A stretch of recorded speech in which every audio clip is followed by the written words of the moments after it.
Tim gabungan Satgas Khusus Bareskrim Polri dan Direktorat Narkoba Polda Metro Jaya berhasil menggagalkan penyelundupan 240 kg sabu dan 30.000 butir pil ekstasi jaringan Malaysia Jakarta. Barang haram tersebut diselundupkan di dalam mesin cuci yang merupakan modus baru penyelundupan narkotika. Hal ini disampaikan Kepala Kepolisian Republik Indonesia Kapolri Jenderal Tito Karnavian di Gedung Promoter Mapolda Metro Jaya Jakarta, Senin 12 Februari 2018. Tito Karnavian mengatakan pengungkapan ini berawal dari penangkapan Joni yang mengaku diperintah oleh Indrawan, narapidana salah satu lapas di Jakarta. Kedua tersangka itu dikendalikan oleh Lim Tohing yang ditangkap di Bandara Soekarno-Hatta. Petugas langsung menggelandang Lim Tohing ke tempat penyimpanan narkoba pada Kamis 8 Februari 2018 di Kompleks Pergudangan Harapan Dadap Jaya, Kosambi, Kota Tangerang. Di sana ditemukan barang bukti berupa 12 unit mesin cuci yang berisi 228 bungkus sabu dan 6 plastik berisi pil ekstasi.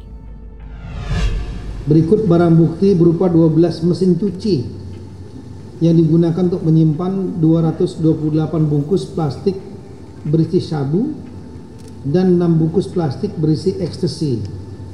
Jadi ini pengungkapannya menurut saya cukup baik karena bukan hanya sabu, ternyata jaringan ini juga adalah jaringan peredaran ekstasi. Dan modusnya ini relatif baru karena menggunakan mesin cuci. Biasanya menggunakan tas.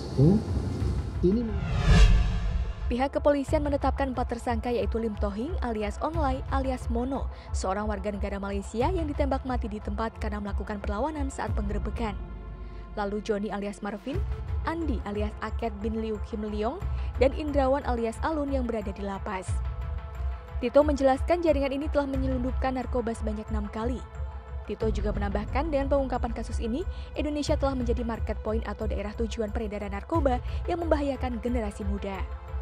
Untuk itu, Kapolri Jenderal Tito Karnavian memerintahkan Kabareskrim dan seluruh jajarannya untuk melakukan razia tempat-tempat hiburan malam di tanah air. Hal ini penting dilakukan untuk mengurangi permintaan narkotika.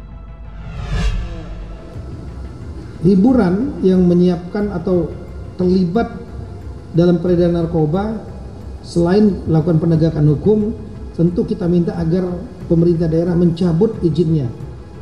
Ini, nanti terima kasih Mbak Nina, nanti saya minta tolong mungkin Pak Kabareskrim bisa mengeluarkan TR segera untuk mengintensifkan razia-razia